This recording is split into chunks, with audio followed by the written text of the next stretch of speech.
नमस्कार दोस्तों, कार्तिक मास की शुक्ल पक्ष की एकादशी को देव उठनी एकादशी कहा जाता है। आज हम इस वीडियो में देव उठनी एकादशी व्रत कथा सुनेंगे। एक समय की बात है, एक राजा के राज्य में सभी लोग एकादशी का व्रत रखते थे। प्रजा और नौकर चाकरों से लेकर पशुओं तक को एकादशी के दिन अन्न नहीं दिया जाता था।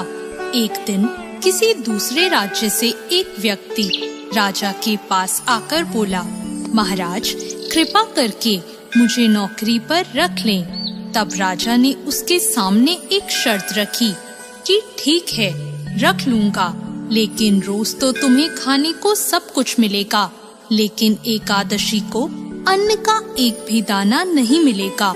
उस व्यक्ति ने उस समय हाँ कर ली। पर एकादशी के दिन जब उसे फलाहार का सामान दिया गया तो वह राजा के पास जाकर बोला, महाराज इससे मेरा पेट नहीं भरेगा, मैं भूखा ही मर जाऊंगा, मुझे अन्न दे दो। राजा ने उसे शर्त की बात याद दिलाई, पर वह अन्न छोड़ने को राजी नहीं हुआ। तब राजा ने उसे आटा, दाल, चावल आदि दे दिए और वह रोज की तरह नदी पर पहुंचा। वहां स्नान करके भोजन पकाने लगा। जब भोजन बन गया तो उसने भगवान को बुलाया, आओ भगवान भोजन तैयार है। उसके बुलाने पर पीताम्बर धारण किए हुए भगवान चतुर्भुज रूप में उसके सामने आ गए और प्रेम से उसके साथ भोजन करने लगे। भोजन करने के बाद भगवान अंतर्ध्यान हो गए और वह अपने काम पर चला गया।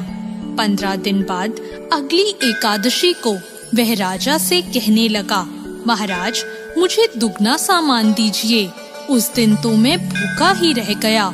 जब राजा ने इसका कारण पूछा तो उसने बताया कि मेरे साथ भगवान भी खाते हैं, इसलिए हम दोनों के लिए ये सामान पूरा नहीं पड़ता। यह सुनकर राजा को बहुत आश्चर्य हुआ। वह बोला, मैं नहीं मान सकता कि भगवान तुम्हारे साथ खाते हैं। मैं तो इतना व्रत रखता हूँ, पूजा करता हूँ, पर भगवान ने मुझे कभी दर्शन नहीं दिए। राजा की बात सुनकर वह बोला, महाराज यदि विश्वास न हो तो मेरे साथ चलकर देख लो। राजा एक पेड़ के पीछे छुपकर बैठ गया।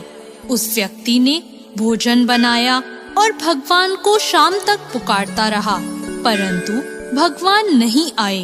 अंत में उसने कहा, हे भगवान यदि आप नहीं आए तो मैं नदी में कूदकर अपने प्राण त्याग दूंगा। लेकिन फिर भी भगवान नहीं आए।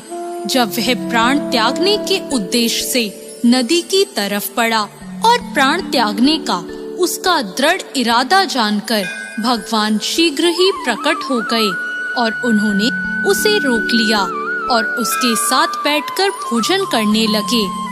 खा पीकर और उसे अपने विमान में बिठाकर अपने साथ अपने धाम ले गए। यह देखकर राजा ने सोचा कि व्रत उपवास से तब तक कोई फायदा नहीं होता जब तक हमारा मन शुद्ध ना हो।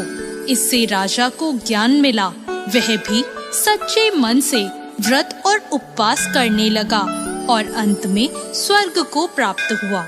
तो दोस्तों, कैसी लगी आपको आज की ये वीडियो? ऐसी और वीडियोस के लिए हमारे चैनल भक्ति ज्ञान को सब्सक्राइब करें। धन्यवाद।